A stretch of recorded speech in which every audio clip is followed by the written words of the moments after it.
ലെബനിൽ കരയുദ്ധം തുടങ്ങിയെന്ന ഏറ്റവും അപകടകരമായ ഒരു വാർത്തയാണ് ഈ പ്രഭാതത്തിൽ നമ്മളെ തേടി വരുന്നത്. യഥാർത്ഥത്തിൽ ലോകരാജ്യങ്ങൾ തമ്മിൽ പല നാറ്റോ പോലുള്ള പല സംഘടന ഉള്ളതുകൊണ്ട് തന്നെ ഈ അപകടകരമായ ഒരു കുടക്കീഴിലേക്ക് രാജ്യങ്ങൾ കയറുമോ എന്നതാണ് നമ്മളെ ആശങ്കപ്പെടുന്ന ഏറ്റവും വലിയ കാര്യം. ഈ അന്തർദേശീയ തലത്തിൽ ഇതുണ്ടാക്കുന്ന ദുസ്വാധീനം എന്തെന്ന് അറിയാൻ നമ്മൾ പി ജെയിംസിലേക്ക് പോകുന്നു. Good morning P James. യഥാർത്ഥത്തിൽ ഈ ഇസ്രയേൽ കളിക്കുന്ന കളി വളരെ അപകടകരമാണോ എന്ന് സംശയിക്കാൻ ന്യായമുണ്ട്.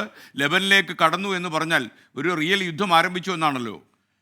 തീർച്ചയായിട്ടും SKN, ലെബനിലേക്ക് ഇസ്രായേൽ കരയുദ്ധം ആരംഭിച്ചിരിക്കുകയാണ്. യഥാർത്ഥത്തിൽ യുദ്ധത്തിൻ്റെ ഏറ്റവും പ്രധാനപ്പെട്ട ഒരു മുഖമാണ്. കാരണം ഇന്ത്യ പാകിസ്ഥാനുമായും ചൈനയുമായും ഒക്കെ നടന്നപ്പോൾ ഈ സ്വന്തം ടെറിട്ടറിയിലേക്ക് കടക്കുക എന്ന് പറയുന്നത് തന്നെയാണ്. ചൈന ഇന്ത്യയിലേക്ക് കയറിയത്, ഇന്ത്യ പാകിസ്ഥാനെ ആക്രമിച്ചതൊക്കെ കരയുദ്ധമാണ് അതിൻ്റെ പ്രധാന ഇതെന്ന് പറയുന്നത്. അപ്പോൾ ഇവിടെ സംഭവിച്ചിരിക്കുന്നത് ലെബനനിലേക്ക് ഇസ്രായേലിൻ്റെ സൈന്യം ഇരച്ചു കയറിയിരിക്കുന്നു ടാങ്കുകളുമായിട്ട്. ആദ്യത്തെ ഇതിൽ തന്നെ 95-ലേറെ പേർ കൊല്ലപ്പെട്ടു. അനൗദ്യോഗിക കണക്കുകളനുസരിച്ച് 100-ലേറെയാണ് കൊല്ലപ്പെട്ടവരുടെ സംഖ്യ. എന്തായാലും ലെബനനിൽ ചോരക്കളമായി മാറിക്കൊണ്ടിരിക്കുന്നു. കാരണം തെക്കൻ ലെബനനിലെ പ്രദേശങ്ങളിലേക്കാണ് ഇവരുടെ ആക്രമണം നടക്കുന്നത്. നിയന്ത്രിതമായിട്ടുള്ള ആക്രമണം എന്ന് പറയുന്നുണ്ടെങ്കിലും ലക്ഷക്കണക്കിന് ആൾക്കാർ പലായനത്തിലാണ്. കാരണം ലെബനനിലേക്ക് ഒരു യുദ്ധം ആരംഭിച്ചിരിക്കുന്നു. ഒരു വർഷം മുമ്പ് ഗസയിലേക്ക് അവർ ഇറങ്ങിയപ്പോഴും ഇതുപോലെയാണ് പറഞ്ഞത്, ലിമിറ്റഡ് ഓപ്പറേഷൻ എന്നാണ് പറഞ്ഞത്.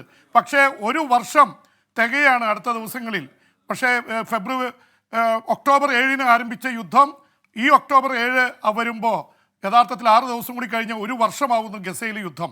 ആ തരത്തിൽ അതിൻ്റെ അടുത്തുള്ള രാജ്യമായ ലെബനിലേക്ക് അവരുടെ പുതിയ യുദ്ധമുഖം തുറന്നിരിക്കുന്നു. കഴിഞ്ഞ ആഴ്ചകളിൽ നിരന്തരമായ അറ്റാക്കായിരുന്നു. SKN ഓർക്കുന്നുണ്ടാവും. പേജർ ബോംബുകളിലൂടെ 10-40 പേർ കൊല്ലപ്പെട്ടു. വാക്കി ടോക്കി ആക്രമണം, അതിന് പിന്നാലെ എയർ റെയ്ഡ്, വ്യോമാക്രമണത്തിൽ ഇപ്പോൾ ലെബനനിൽ കഴിഞ്ഞ ഒരാഴ്ച കൊണ്ട് 1000 പേരാണ് കൊല്ലപ്പെട്ടിരിക്കുന്നത്. ഇപ്പോൾ 95 കൂടുമ്പോൾ 1095 പേർ ലെബനനിൽ മാത്രം കഴിഞ്ഞ ഒരാഴ്ചത്തെ ഓപ്പറേഷനിൽ കൊല്ലപ്പെട്ടു എന്നാണ് നമ്മൾ അറിയുന്നത്. അതുകൊണ്ട് തന്നെ ഇസ്രായേൽ, അമേരിക്ക പറയുന്നതോ യൂറോപ്പ് പറയുന്നതോ അറേബ്യൻ രാജ്യങ്ങൾ പറയുന്നതോ ഒന്നും നോക്കുന്നില്ല. ഇസ്രായേൽ പ്രധാനമന്ത്രി ബെഞ്ചമിൻ നെതന്യാഹുവിനെ സംബന്ധിച്ചിടത്തോളം ഇതൊരു ജീവൻ മരണ പോരാട്ടം എന്ന നിലയിൽ ഹെസ്ബുള്ളയെ, ഹമാസിനെ, ഹൂതികളെ മുഴുവൻ ഉന്മൂലനം ചെയ്യുക എന്ന രീതിയിൽ, പക്ഷേ ഇതൊരു വംശഹത്യയുടെ നിലയിലേക്ക് പോകുന്നുവെന്ന് അന്താരാഷ്ട്ര സമൂഹം മുഴുവൻ പറയുന്നുണ്ട്. ഇതൊന്നും കേൾക്കാൻ ഇസ്രായേൽ തയ്യാറാവുന്നില്ല. ഇസ്രായേലിനെ സംബന്ധിച്ചിടത്തോളം ഇതെല്ലാം പിടിച്ചടക്കുക എന്നുള്ള ലക്ഷ്യത്തോടെ പോവുകയാണ്. ലെബനനിൽ 2006-ൽ 34 ദിവസത്തെ യുദ്ധം ഇസ്രായേൽ നടത്തിയതാണ്.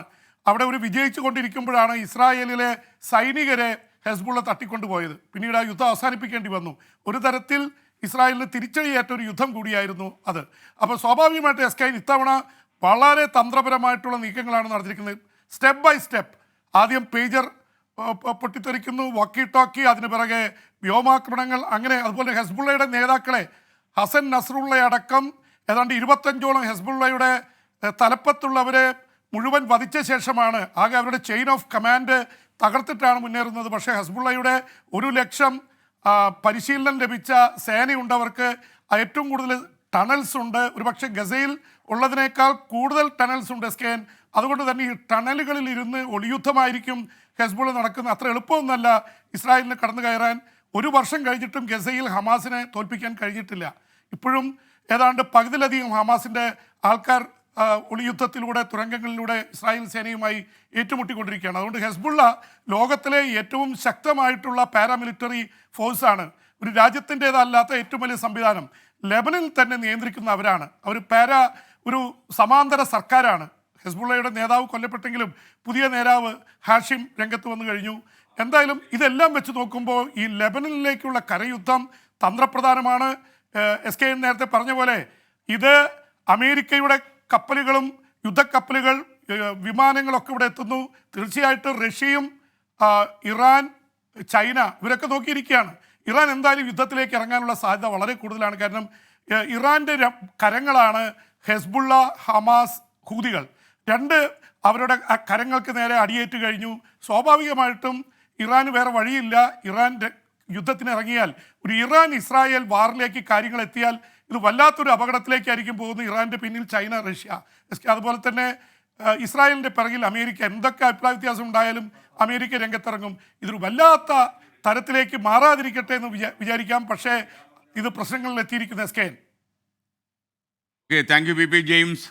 എന്തായാലും ലെബനിലേക്ക് ഇസ്രയേലിൻ്റെ കരസേന കടന്നു എന്ന് പറഞ്ഞാൽ അത് വളരെ വളരെ അപകടകരമായൊരു നീക്കം തന്നെയാണ്. പുതിയ കാലത്തിൽ പുതിയ യുദ്ധത്തിൽ യഥാർത്ഥത്തിൽ ആരവശേഷിക്കുമെന്ന കാര്യത്തിലൊക്കെ സംശയമുണ്ട്. ഈ ന്യൂക്ലിയർ ലോകത്ത് എത്ര ചെറിയ രാജ്യമാണെങ്കിലും ഏറ്റവും അപകടം പിടിച്ച വഴിയാണ് ഇസ്രയേൽ തിരഞ്ഞെടുത്തിരിക്കുന്ന കാര്യം. പണ്ടൊരു പരാജയം സംഭവിച്ചു എന്നതിൻ്റെ പേരിൽ അതിന് കണക്കുകൂട്ടി പകവീട്ടാൻ തീരുമാനിച്ചാൽ പുതിയ കാലം എന്ത് മറുപടി പറയുമെന്ന് നമുക്ക് അറിയാൻ കഴിയില്ല.